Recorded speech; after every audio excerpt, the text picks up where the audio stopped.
भागीरथी में आए सैलाब की ये तस्वीरें देखिए। हम भटवाड़ी में हैं और भटवाड़ी से जैसे आगे जाने का रास्ता बंद हुआ है तो पता चला है कि प्रशासन ने एहतियात के तौर पर इस पूरे इलाके में भागीरथी के किनारे रहने वाले लोगों को यहां से इवैक्यूएट करा लिया, खाली करा लिया। तो क्या दुकान हो, मकान हो, प्रतिष्ठान हो, व्यावसायिक संस्थान हो, सब कुछ बंद कर दिया गया है। कुछ स्थानीय लोग जो आ जा करके अपने घरों की चीजें देख रहे हैं कि सब कुछ ठीक है कि नहीं।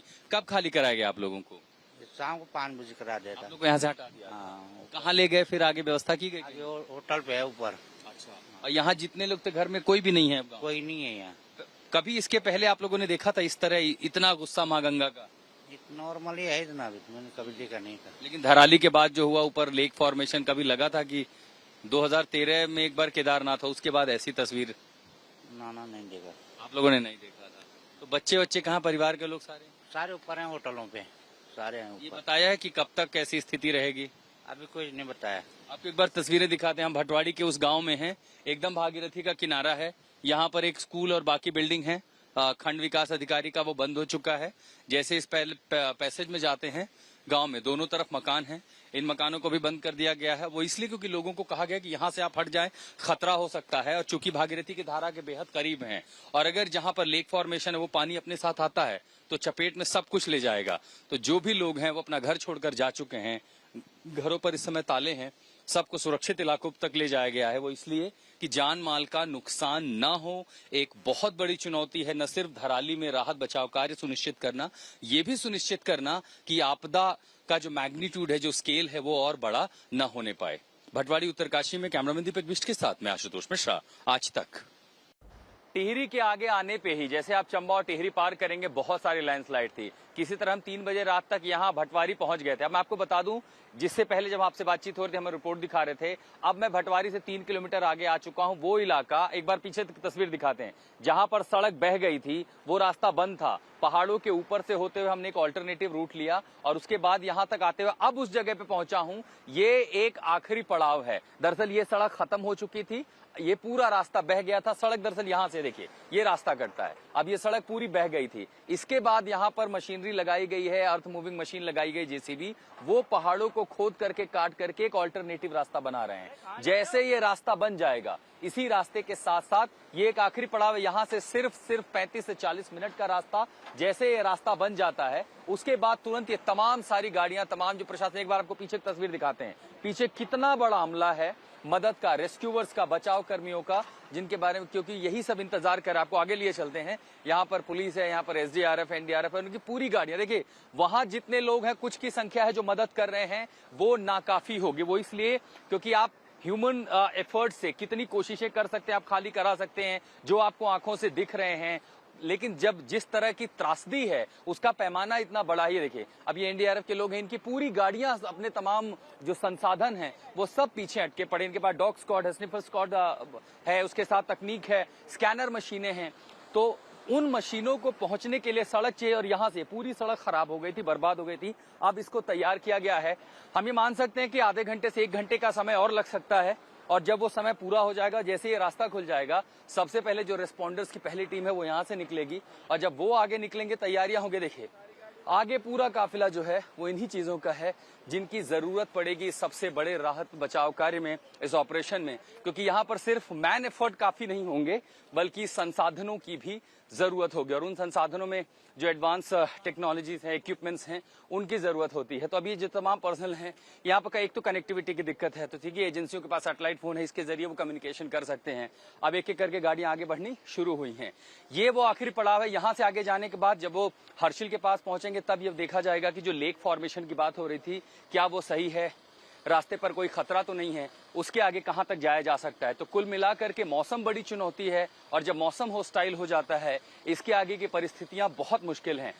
फिलहाल हम आपको अभी जल्दी से ये भी दिखाएं बादल तोड़ तबाही किस तरह हुई। मंगलवार दोपहर 1:45 का वो समय था जब ये आफत बरसी और ये बादल फटा और उसके बाद आपको हम दिखा रहे हैं, ये भागीरथी नदी है, यहीं और ये धराली गांव इसी से लगा हुआ एकदम जुड़ा हुआ खूबसूरत गांव जो हमने आपको अभी तस्वीरें दिखाई थी। लेकिन किस तरह बादल फटा और अपने साथ रौद्र रूप यहां पर नजर आया और कैसे पूरे के पूरे गांव जो हैं वो पानी में बहते हुए नजर आए हैं, सैलाब के नीचे दबते हुए नजर आए हैं। तो ये तस्वीरें हैं धराली की और ऐसे में कई सवाल उठते हैं कि इस तरह की स्थितियां बनती क्यों हैं।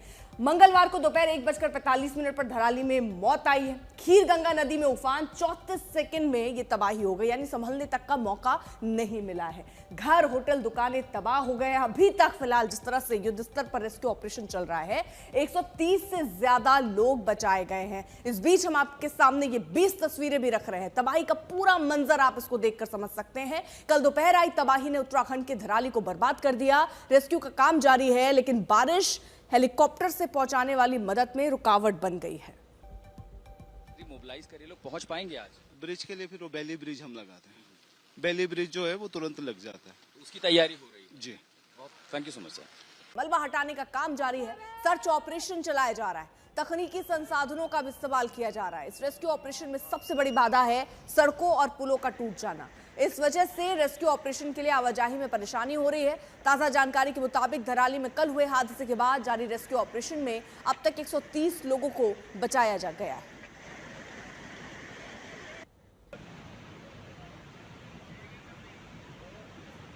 कल तक भी ये यहाँ से हो जाता फ्री। नहीं, अच्छा मान लीजिए अभी क्योंकि आगे पता चला आगे भी कई जगहों पर रास्ते खराब हैं या ये आखिरी पड़ाव है, इसके बाद आगे धराली तक जाने के लिए ये तमाम जो व्यवस्थाएं मशीनरी पहुंच पाएगी? जी, आगे के लिए मैं बता देता हूँ। आगे हमारा यहाँ से लगभग 25 किलोमीटर आगे एक लिमची घाट ब्रिज है नाग मंदिर के पास में, वो पूरा कम्प्लीटली पास आउट हो चुका है। कनेक्टिविटी पूरी तरह से पूरा ब्रिज ही बह गया? पूरा ब्रिज हमारा पीएमटी ब्रिज, आरसीसी ब्रिज था, वो कम्प्लीटली पास आउट हो चुका है। और अभी हमारा 3 जगह ये जो आप देख ही पा रहे हो, ये स्लाइड जोन को हम लगे हुए हैं कंटिन्यू, और बाकी आगे लिमची घाट के लिए आगे की कार्रवाई की जा रही है, ऊपर रिपोर्ट कर दी गई है। नहीं तो अब ये फोर्सेस अगर यहाँ से जाएंगी तो क्या 25 किलोमीटर बाद आगे जाना उनके लिए मुमकिन होगा? नहीं, बीच का रोड क्लियर है सर, बीच में 25 किलोमीटर जा सकते हैं? हाँ, उसके आगे यानी धराली पहुंचना आज तो मुश्किल। दराली पहुंचने के लिए सर आपको एसडीआरएफ और वगैरह से हेल्प लेनी पड़ेगी। रोड की कनेक्ट एसडीआरएफ एनडीआरएफ के लोग धराली क्या इनका जो साधन है क्या पहुंच पाएंगे ये लोग राहत बचाव कर? नो सर, फिलहाल अभी मुश्किल। फिलहाल अभी मुश्किल है। बाकी हम लोग बहुत जल्दी कनेक्टिविटी करने की पूरी कोशिश। सबसे बड़ी चुनौती मौसम है। मौसम न सिर्फ राहत बचाव कार्य को प्रभावित कर रहा है बल्कि सड़कें ही नहीं बची हैं, कहीं पुल बह गए हैं, कहीं रास्ता बह गया है। और ऐसे में पूरी कोशिश तमाम एजेंसियां कर रही हैं कि रास्ते सुचारू रूप से चल जाएं ताकि ये तमाम लोग जो बचाव कर्मी यहाँ से निकले हैं वो सही सलामत सही जगह पहुंच जाए, ताकि वहां अगर कुछ लोग फंसे हैं तो उन्हें भी निकाला जा सके। भटवारी में दीपक बिष्ट के साथ मैं आशुतोष मिश्रा, आज तक। ये 2 तस्वीरें हम आपको दिखा रहे हैं और देखिए हमारे सहयोगी ग्राउंड पर चप्पे चप्पे पर मौजूद हैं और वो हर अपडेट आप तक पहुंचा रहे हैं। और जिस तरह आशुतोष बता रहे थे कि देखिए सड़कें जो हैं वो खत्म हो गई हैं, कई गांवों से संपर्क टूट चुका है, तो वहां आखिरकार मदद कैसे पहुंचे ये भी एक बड़ी चुनौती है। मौसम खराब होने की वजह से हेलीकॉप्टर फ्लाई नहीं कर पा रहे, ये भी एक बड़ी चुनौती है। तो ऐसी कई चुनौतियों का सामना इस वक्त किया जा रहा है जब रेस्क्यू ऑपरेशन चल रहा है। हालांकि आपने थोड़ी देर पहले देखा सीएम धामी खुद हेलीकॉप्टर सर्वे करते हुए नजर आए। मौसम थोड़ा ठीक हुआ है, बारिश रुकी है और ऐसे में मदद जो है वो पहुंचाई जा रही है, कोशिश किया जा रहा है। वो लोग जो ज्यादा दिक्कत हो रही है खासकर इन संसाधनों को रोड का कनेक्टिविटी का इश्यू है। गाड़ियां तो हैं लेकिन जगह कम होने की वजह से जो पोकलैंड मशीनें काम कर रही हैं, एक्सकेवेटर्स, और आप देख रहे हैं यहाँ पे रोड वो कर ही रहा है। कल ये एक ब्रिज बह गया तो ये जो इतने आपने मशीनरी मोबिलाइज करी लोग पहुंच पाएंगे आज? ब्रिज के लिए फिर वो बेली ब्रिज हम लगाते हैं। बेली ब्रिज जो है वो तुरंत लग जाता है। उसकी तैयारी हो रही है? जी, thank you so much sir. तो डीएम को भी आपने सुना कि किस तरह से जहां पर पुल टूट गए हैं वहां पर एक ऑल्टरनेटिव तरीके से प्रयास किए जाएंगे कि किस तरह वहां पर पुल बनाया जाए और उसके बाद लोगों तक पहुंचा जाए, क्योंकि वहां जिंदगियां फंसी हो सकती हैं। हम लोग ऋषिकेश से सुबह 4 बजे आगे बढ़ने की कोशिश में निकले और रास्ते बंद होने की वजह से हम रास्ता बदल के देहरादून डिस्ट्रिक्ट से होते हुए उत्तरकाशी को अप्रोच करने की कोशिश कर रहे हैं।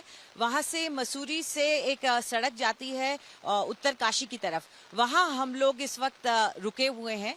आपको ये बता दें कि बारिश कंटिन्यूअसली चल रही है, रात भर चली है और जैसे कि आशुतोष भी कह रहे थे वार्निंग सिस्टम के जरिए जो अलर्ट जारी किए गए हैं, ज्यादातर इलाकों में ऑरेंज अलर्ट है, मॉडरेट रेनफॉल तक की आशंका है और कुछ इलाकों में रेड अलर्ट भी है। फिलहाल जो स्थिति सड़कों पर नजर आ रही है, पानी बहुत ज्यादा भरा हुआ है, जगह जगह लैंडस्लाइड है। ऋषिकेश में ही कम से कम 2-3 जगह पे लैंडस्लाइड था, जिसकी वजह से रास्ता बाधित था, आगे जाने का कोई रास्ता नहीं था। अभी उम्मीद यही है कि जैसे आशुतोष तो लगभग करीब काफी पहुंच चुके हैं, पर वहां तक भी पहुंचना बहुत बेहद मुश्किल हो रखा है लोगों का। सड़कों पर कोई नजर नहीं आ रहा है। ज्यादातर लोग, क्योंकि अर्ली वार्निंग सिस्टम हो गया था, सबको बताया गया था, सड़कों पर ज्यादा लोग निकल नहीं रहे हैं, लोग घरों में ही हैं और प्रशासन जो है जाहिर तौर पर अपनी पूरी कोशिश कर रहा है कि मदद वहां पर पहुंचाई जा सके।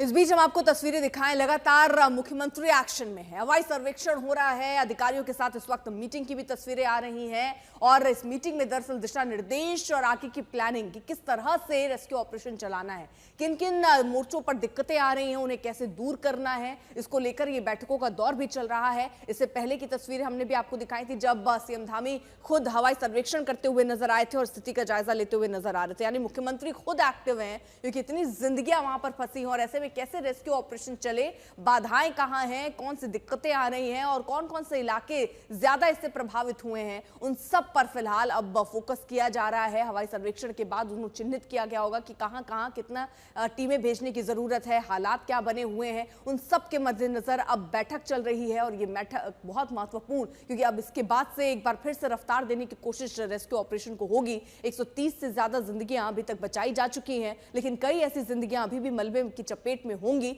और इसीलिए टीमें गठित की जा रही हैं। चुनौतियां भी बहुत हैं, क्योंकि ऐसे वक्त पर जब ऐसी कोई बड़ी दुर्घटना, जब सैलाब की वजह से या ऐसी तबाही अगर होती है, तो वहां रेस्क्यू ऑपरेशन चला पाना वो बहुत चुनौती है, क्योंकि जो टीमें हैं वो वहां तक आखिरकार पहुंचे कैसे, ये एक बड़ी चुनौती हो जाती है। रास्ते जो हैं, आपने देखा किस तरह से सड़कें टूट गई हैं, संपर्क कट गया है, ये एक बड़ी चुनौती।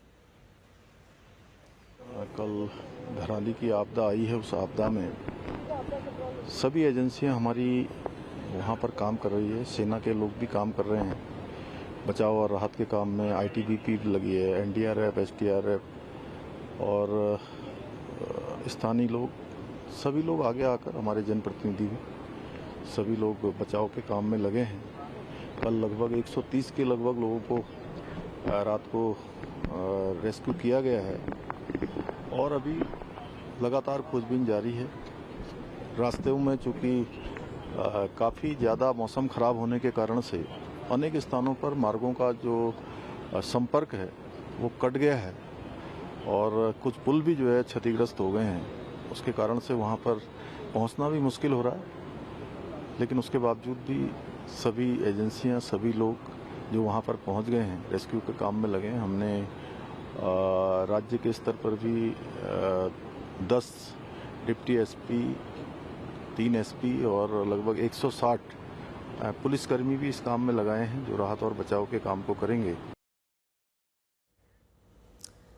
तो दो तस्वीरें आपकी टीवी स्क्रीन पर है, जहां एक तरफ देखिए भारी तबाही, जिस तरह के कल मंगलवार यानी 1:45 पर जो चंद सेकंड में जो तबाही हुई है, अब उससे निपटने के लिए या उसमें रेस्क्यू ऑपरेशन चलाने के लिए, जिंदगियां बचाने के लिए घंटों का सफर जो है तय करना पड़ रहा है। सीएम धामी की इसको लेकर मीटिंग चल रही है कि कैसे रेस्क्यू ऑपरेशन अभी चलाना है, कहां कहां बाधाएं, उनको कैसे दूर करना है। मीटिंग और चर्चा इसी बात को लेकर हो रही है, टीमें कैसे पहुंच पाए उस स्थल तक, ये भी एक बड़ी चुनौती है।